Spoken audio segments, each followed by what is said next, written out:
43 of the galaxy's deadliest warriors entered Earth's basic training. 0 graduated. The Galactic Council still won't discuss why. Commander Vex'thor of the Kryllian Shock Troops should have seen it coming. He'd conquered 17 worlds, led campaigns that toppled empires, commanded troops who'd never known defeat. Standing on the tarmac at Parris Island under Earth's strange yellow sun, his bio-enhanced armor gleaming, he felt invincible. Then Staff Sergeant Rodriguez walked onto the parade ground. She barely reached his chest plate. No rank or insignia denoting conquered worlds. No visible bio-enhancements. Just a strange brown hat and eyes that could cut through titanium. Listen up, ladies. I don't care if you can bench press a hover tank or survive in vacuum. For the next 12 weeks, you belong to me. You will address me as ma'am or staff sergeant. You will do exactly what I say when I say it. Is that understood? Vex'thor's translator struggled with the concept. 12 weeks? Kryllian Shock Troop training lasted 4 days. He activated his external speaker. Human, we have toppled empires in less time than... Did I give you permission to speak? The entire formation flinched. Not from threat. They'd faced plasma artillery without blinking. But something in that human's voice triggered instincts they didn't know they had. No, ma'am. Drop and give me 50. Vex'thor's translator provided no context. 50 what? Credits? Prisoners? Rodriguez pointed at the ground. Push-ups.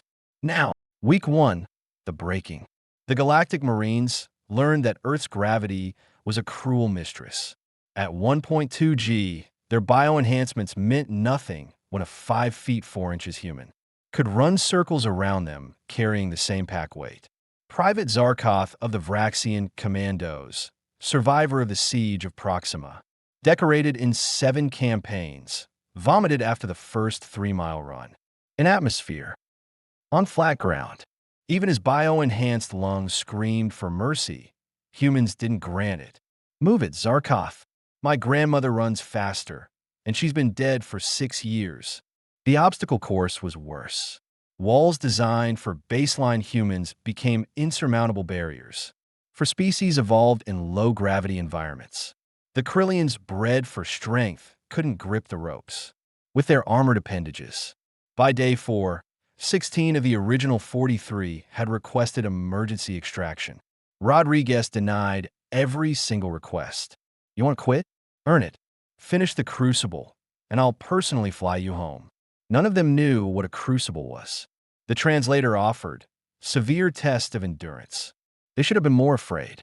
Week 6, the realization. Vex'thor sat in the barracks, his bio-enhanced muscles screaming from a day of close-order drill, walking in formation while a human screamed contradictory directions. His tactical computer had crashed trying to process the logic. Commander, Lieutenant Kreska. Her usually vibrant scales dulled from exhaustion. I've analyzed the training regimen. It's deliberately contradictory. The sleep deprivation, the arbitrary rules, the physical impossibilities. This isn't training. It's psychological warfare. Vex'thor had reached the same conclusion. They're not teaching us to fight. They're teaching us to break. But why? We came here to learn their combat techniques, their tactical superiority. Instead, they have us folding fabric rectangles and standing motionless for hours. A human private, Jenkins, barely old enough to have shed his juvenile features, overheard them. He was polishing his boots to an impossible shine, a task he'd been doing for 3 hours. You still don't get it, Jenkins said quietly. This isn't about making you stronger. You're already strong.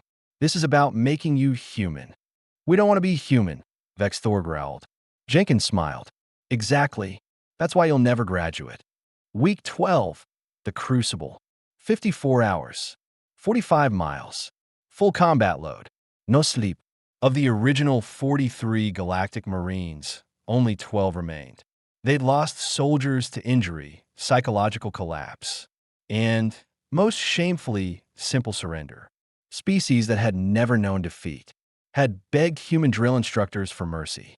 Vex'thor's tactical computer had failed on hour 36. His bio-enhancements were depleted. His armor's power cells were dead weight. He was operating on something his species had engineered. Out millennia ago, pure stubborn will. Rodriguez appeared beside him like a ghost, somehow fresh despite running the same course, while carrying a wounded trainee. You're almost there, Commander. One more hill. Every instinct screamed to stop, but humans had no word for surrender. Vex'thor looked up. The hill was vertical. His legs were beyond pain. They simply refused commands. I cannot. Yes, you can. You know what? Rodriguez crouched down, meeting his eyes. Because 30 minutes ago, you said the same thing, and you're still moving. Something broke inside Vex'thor. Not his will, his understanding. Humans weren't stronger. They weren't faster. They weren't smarter. They just refused to accept. That cannot meant anything. Graduation day, 0 graduates. The Galactic Council's report was brief. Training program unsuitable for non-human physiology. Recommend alternative approach. Vex'thor's personal log told a different story. We came to Earth believing we would learn their combat secrets. Instead, we learned why humanity is feared. They don't win because they're superior. They win because they've turned suffering into a weapon.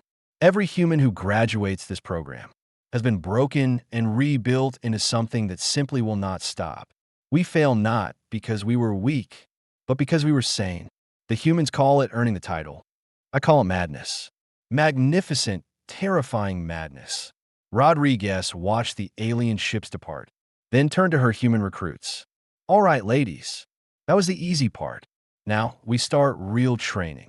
The recruits groaned. She smiled. They barely survived the tutorial, she muttered.